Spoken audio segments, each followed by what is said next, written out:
asalaamu calaykum daawadayaal kusoo dhowaada barnaamijkeennii diblomaasi oo aynu ku eegayno wixii ka dhacay gudaha dalka Ukraine maanta oo ay ahayd maalintii 148aad ee tan iyo markii dalka howlgalka uu ka bilaabay Ruushku dagaalka. wasaaradda gaashaandhigga dalka Ruushku waxay sheegtay maalinimadii maanta ay ciidamadoodu inay burburiyeen 8 ka mid ah diyaaradaha dagaalka oo Ukrainiyiintu leeyihiin. waxay sheegeen gebi ahaanba diyaaradaha in lagu burburiyey iyagoo yaalla dhulka kadib markay ciidamada Ruushka weerar ku qaadeen garoobo military oo ku yaala dalkaas. waxay sheegtay wasaaradda gaashaandhiggu diyaaradahaas in lagu burburiyey gobolada Baltova iyo Dnipropetrovsk. sidoo kale wasaaradda gaashaandhigga dalka Ruushka waxay sheegtay maalinimadii shalay ahayd tareenkii ay burburiyeen gebigiisuba inuu ahaa tareen ay isticmaalayeen ciidamada Ukrainiyiinta ah. xilligaasna tareenkaas uu waday gantaalka la yiraahdo Iskandar kaasoo uu waday furinta. gebi ahaana 25 qof oo la sheegay halka inay ku dhinteen ay ahaayeen ciidamo Ukrainiyiina. dowladda Ruushkuna aan arrinta ka qomamaynayn.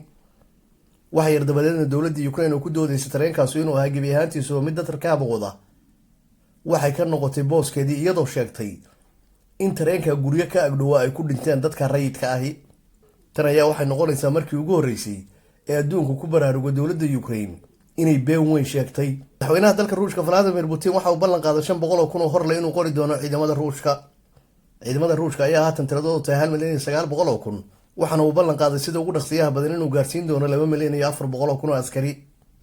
madaxweynaha Ukrainiyiinta Vladimir Zelensky waxa uu sheegay maalinimadii maanta ahayd adduunku inuu wax yar u jirsaday inay ka dhacdo dhibaato nuclear kadib markii dhowr saacadood korontadu ay ka maqnayd xarunta Zaporozhye ee ciidamada Ruushka gacanta ku hayaan. waxaase uu cadeeyay madaxweynuhu mar dambe ciidamada Ruushka inay hagaajiyeen xarunta nuclear-kuna ay heshay korontadii ay u baahnayd. sidoo kale ciidamada Ruushka waxay sheegeen maalinimada maanta inay burburiyeen madfac lagu soo garaacay xarunta Zaporozhye ee nuclear-ka. Ukrainiyiinta ayay sheegeen dhawaalaba inay madfaca u adeegsanayeen inay ku burburiyaan xarunta nuclear-ka ee ciidamada Ruushku gacanta ku hayo. maantana waxay sheegeen inay ku guuleysteen gebi ahaanba inay madfaca burburiyeen meeshana ka saareen khatartiisii. diblomaasiyadda haweeneyda madaxda ka ah hay'adda xuquuqlisaanka ee qaramada midoobay waxay ka codsatay madaxweynaha Ruushka Vladimir Putin inuu joojiyo hamba dagaalka ciidamadiisu ay ka wadaan gudaha dalka Ukraine. sidoo kale waxay ka codsatay madaxweyne Vladimir Putin inuu ciidamadiisa kala baxo xarunta Zaporozhye ee nuclear-ka. badan codsi ayaan ahayn laba codsi ay dowladda Ruushku aqbali karto. madaxa ugu sarreeya qaramada midoobay u jooga dalka Ukraine waxa uu sheegay in si aad uga xumaaday maalinimadii shalay markii duqeymo lagu laayay caruuran waxba galabsanaya qaybo ka mid ah dadka rayidka ah. waxa uu sheegay madaxa qaramada midoobay dadka in lagu laayo tuulada Jableen waxaase uu ka gaabsaday inuu sheego cidda laysay isagoo aan ku eedayn labada dal ee Ukraine iyo Ruushka midnaba. waxaase uu ugu yeeray labada dowladoodba inay isugu yimaadaan miiska wada hadalka dhibtana laga daayay dadka rayidka ah. madaxa ugu sarreeya hay'adda nuclear-ka u qaabilsan qaramada midoobay Rafael Grossi waxa uu sheegay inay qarka u saaran yihiin in loo ogolaado inay khubaro u diraan xarunta Zaporozhye. arrintan xilliga hore dowladda Ruushka waxay ahayd mid ay ugashahay mar dambese dowladda Ruushka waxay ka carootay falcelin ka timid dowladaha reer galbeedka ah. waxayna bilaabeen dowladaha reer galbeedka iyo dowlado kale oo taageerayay inay dowladda Ruushka ku amraan inay xarunta gebi ahaanba iskaga baxdo. xilli dambena waxay isugu yeereen kalfadhi aan caadi ahayn oo ka dhacay golaha ammaanka taasoo dowladahaasu inta badan ay cambaarayeen dowladda Ruushka. wixii xilligaa ka dambeeyana dowladda Ruushka gebi ahaanba waxay diiday saraakiishii halkaa booqan lahayd. waxaase laga yaabaa haddii tallaabooyin dhanka hore markaa loo qaado in dowladda Ruushku ay ogolaan karto in khubaro halkaa loo diro maadaama dowladda Ruushku aan halkaa ka geysan wax dhibaato ah. dhaqaalaha wasiirka maaliyadda dalka Ukraine waxa uu sheegay in sanadka soo socda gebi ahaanba dowladda Ukraine ay ka kaban doonto dhibaatada dhaqaale ee hadda ay wajahayso. waxa uu sheegay sanadka soo socda 15.5% in dhaqaalaha dalkaas uu horumar sameynayo. tan ayaa waxay tahay mid xaqiiqada aad uga fog. waxaanuna ognahay inteena badan shirkadaha ugu waaweyn adduunka sanadkii daawadayaal inaanay faa'iidin 15% faa'iido ah. balse hadallada noocan oo kale ayaa waxay yihiin hadalladii looga bartay dowladaha reer galbeedka kuwaasoo ah kuwo ku dhisan buunbuunin iyo been oo keliya. markay noqoto dhanka faa'iidada dowladaha sameeya dhaqaalaha aadka ugu wanaagsan waa kuwa faa'iiday inta u dhaxaysa 2 ilaa 4%. mana jirto dowlad hal mar horumarkaas oo dhan samayn karta. wasiirada tabarta dalalka midowga Yurub ayaa kulan degdeg ah ku yeelanaya magaalada Prague ee caasimadda dalka Czech. dowladda Czech oo hadda haysa madaxtinimada wareegga midowga Yurub ayaa isugu yeertay wasiirada waxaana ay kaga wada hadli doonaan shirkooda degdega ah tabar la'aanta baahsan ee ka taagan waqti xaadirkan Yurub iyo sicir bararka baahsan ee ka jira qaaradda ayaa haatan waxa wajahaysa sicir barar soo marakeedii ugu darnaa. daawadayaal, waxaan ku sugnahay qaaradda Yurub, waxaana arkay toddobaadkii lasoo dhaafay inaan gatay hal badeecad 3 maalmood oo kala duwan. 3daas maalmood oo kala duwanna badeecadaasu midba waxay lahayd qiimo gaar ah. marka la isku dardarana shaygaas yar waxa uu kor u kacay in ka badan 40% qiimihiisii hore.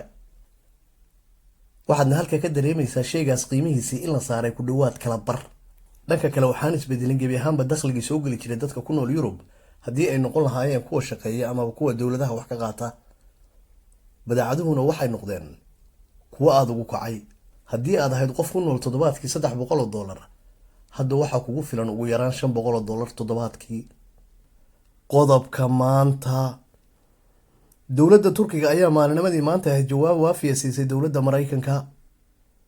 wasiirka arrimaha dibadda dalka Turkiga waxa uu sheegay in toddobaadkii lasoo dhaafay xaashi ay ka heleen ku-xigeenka xogeyaha arrimaha dibadda ee dalka Maraykanka, kaasoo dowladda Turkiga ku eedeynaya ugana digaya inay dowladda Ruushka garab siiso. xaashida ka timid dalka Maraykanka ayaa la sheegay inay ku qornaayeen in dowladda Turkiga Maraykanku uga digayo inay iska ilaaliso kana digtoonaato qorshaha dowladda Ruushka ee ah inay badeecadaheeda si suuq madow ugu iibiso gudaha dalka Turkiga.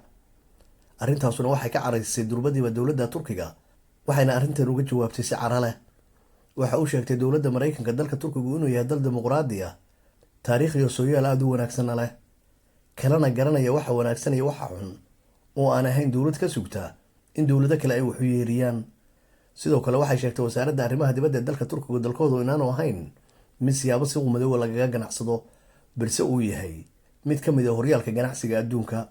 wasaaradda arrimaha dibadda ee dalka Turkiga waxay sheegtay cunaqabateynaha indhala-aanta ee dowladda Maraykanku saartay dalka Ruushka inay yihiin kuwa sababay waxaan oo dhan. gebi ahaana cunaqabateynahaas oo aan ahayn kuwa loo baahan yahay, loona baahnaa dowladda Ruushku inay sida dowladahoo kale ula ganacsato adduunka intiisa kale. dowladda Maraykankuna ay ka badbadinayso dagaalka ka socda gudaha dalka Ukraine, aanana weliba ka qaadan doorka dowladda Turkigu ay ka qaadanayso oo ah nabadeynta dalka. kaliya waxay xal u taqaanaa dowladdaasuna ay tahay inay Ukrainiyiinta hub siiso iyo inay cunaqabateyna indhala-aan kusoo rogto dalka Ruushka. ugu dambeyn, dowladda Turkigu waxa uga digtay dowladda Maraykanka in madaxda kala duwan oo Maraykanka ay ilaaliyaan habka iyo habraaca diblomaasiyadda. dowladda Turkiguna aan aqbali doonin eedo noocan oo kale oo mar kale ka yimaada dalka Maraykanka. daawadayaal, intaa waxaynu kusoo gabagabeynaynaa xogihii aynu kasoo ururinay wixii ka dhacay gudaha dalka Ukraine. maanta oo ahayd maalintii 148 iyo markii dalka howlgalka uu ka bilaabay Ruushku. dabcan wixii xogay kusoo kordha waxaad kula socon doontaan xogaheena soo socda. sidoo kale muuqaalka shaashada kaaga muuqda waa mid aynu hore u sameynay, adigana ku dhaafay fadlan daawo. fadlan muuqaalka lay garay, sheer garay oo la wadaaga asxaabtaada ku xirnaada kanaalka mahadsanidin.